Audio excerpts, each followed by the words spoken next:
Hi all. Today we are going to be representing our NGO Green Savers, and specifically looking into challenges that they described to us that they were facing and researching potential solutions for that.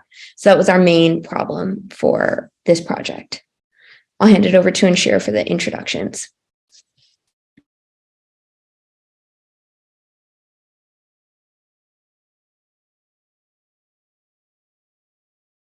Ensure you're muted.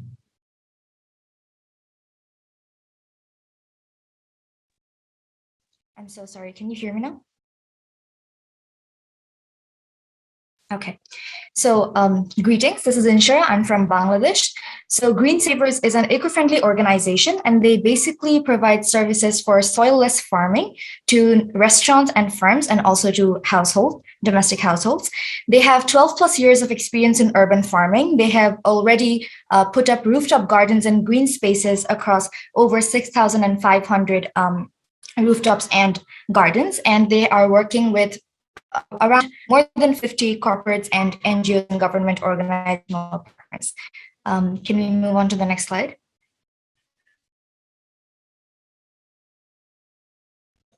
Melina, could you move on to the next slide?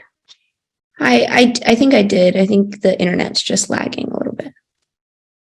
All right, I'll just keep explaining.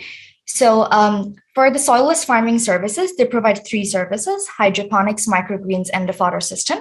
Hydroponics is where they grow vegetables on a water-based nutrient solution rather than soils.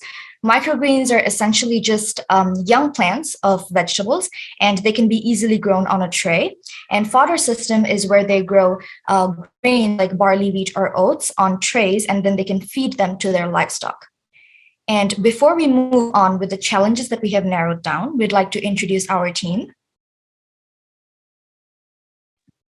Besides Melina and I, we have Nurullah from Akdeniz University, Turkey, and we have Maisha, who is a high schooler going to Tejgal Government Girls High School in Bangladesh. We also have Muhammad Naveed from Pakistan, MNS University of Agriculture, and we have Oliver Yo from Northern University, USA. Thank you. Over to you, Melina. So our first challenge was to find a local or target audience to market hydroponic systems, fodder systems, and microgreen systems to. We found that microgreens were best to, a good audience for microgreens were restaurants supplementing children's diets in the form of a nutrient supplement, because microgreens have a higher nutrient density. People with medical conditions, fodder was better for animal farms located in or near urban areas, and hydroponics were good for individuals looking to make an agricultural startup, restaurants, or communities within Bangladesh.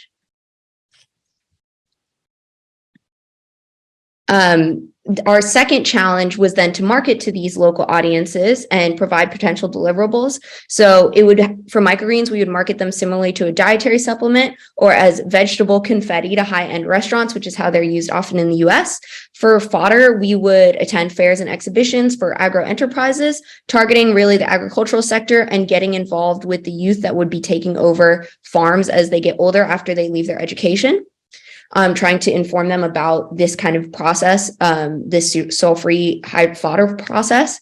And for hydroponics, we could get organic certification, hire professional marketing strategists, market in social media, newspapers, and magazines, and make vegetables more in demand, specifically in grocery stores, by just going door to door and speaking to them. I'll pass it off to Oliver to talk about how we would meet challenge 3, which is lowering the cost of offerings. Yeah, in addition to some market suggestions, it was also important for us to reduce the cost of operations for Green Savers. And one of the ways that we can do that is with injection molded trays rather than constructing new ones for each operation. Recycled PVC frame to potentially reduce cost and impact on the environment. And bulk material purchasing, which we could contact Bangladesh Plastic Good Manufacturers and Exporters Association to get the lowest cost in the area. And then moving on to the next slide. we identified 3 costs in the fodder section, one of which being labor. So there's an opportunity for flat packing and self-assembly for farmers with a smaller budget, meaning that we could offload some of the internal labor costs and just have it a voluntary work for the farmers. And then we could also have some of the other challenges was lower than expected yields. So to get a better prediction, we could build out an Excel document to predict the final cost per cow. And there was an unreliability of the system due to mold. So we could have an information program to how to spot mold early and a handbook for identification. Moving on. Yeah, so to lower the hydroponics costs, we could buy seeds and mediums in bulk, have an isopropyl alcohol and hydrogen peroxide bath for new seeds, and start selling seeds via green savers to increase the viability of plants. And we also analyzed foreign market challenges, but since our time is up, if you have any questions on those, we're happy to answer them in the Q&A section. Thank you. Thank you so much to our team. Again, I'm going to give 30 seconds to our judges, and perhaps this is a good time for to think about the 4th challenge that they perhaps are going to we're going to suggest. And yes, thank you so much. Is it okay to present the slide for that 4th challenge? Yes, perhaps that'd be a good idea.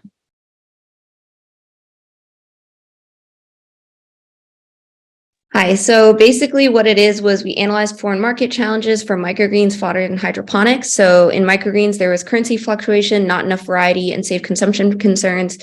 With fodder, there was increasing fodder. We need to increase fodder tray yields, and there were issues with greenhouse growing and lowering operating costs. And with hydroponics, there were initial investment challenges in electricity systems with the similar greenhouse problem. So I'm happy to answer kind of any questions on how to solve those solutions here. Okay, judges, your questions. Yeah, it was a great presentation. Thanks so much. I like that you had the 3 customer segments and sort of understood the needs of each. So you had different products for each. I also like the ideas of your product extensions to bring in increased revenue.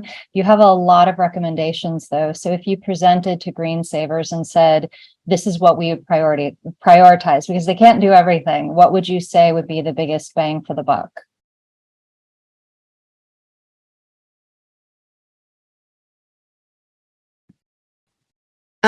I feel like for what in speaking to Green Savers and kind of what their priorities were, I think the key one is lowering operating costs.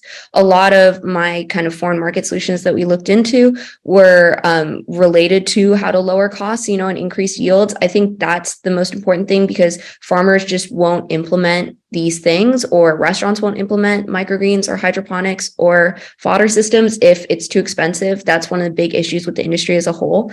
So I think lowering those costs from both the scientific side, but then in the foreign market challenges, we spoke about how you could use carbon offsets, as well as which Deloitte and a hydroponics team have done in the past, like get funding from carbon offsets from big companies. Getting loans and cash grants could help fund that as well.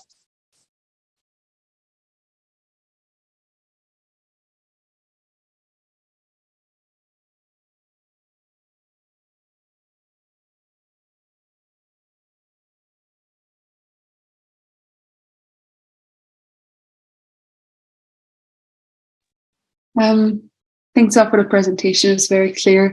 I'm curious, would you say that with that solution and the prioritization would be the same across the board of the different targets that you identified? Or are different priorities different depending on who the end user would be?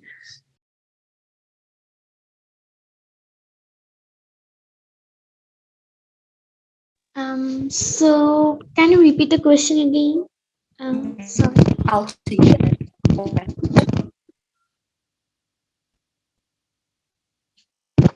Sorry. I couldn't. I think there were 2 people talking at the same time. Oh, Inshira, if you like to answer it, please. I'll answer it first, and then if you have something to add, you can add that. So thank you for the question. To answer that, I think it would vary a little bit because if we're selling it to restaurants, then they would be willing to pay a higher price because this is something they will make a profit out of.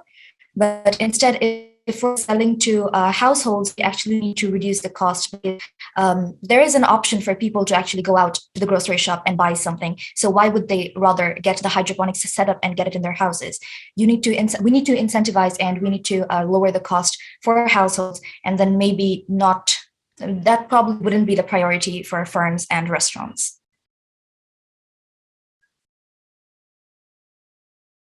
I think we have I'll- time for one more question. Oh, sorry, Oliver, go ahead. Yeah, I was gonna say that one thing that can almost work across the board is this like pre-sanitization of seeds before germination.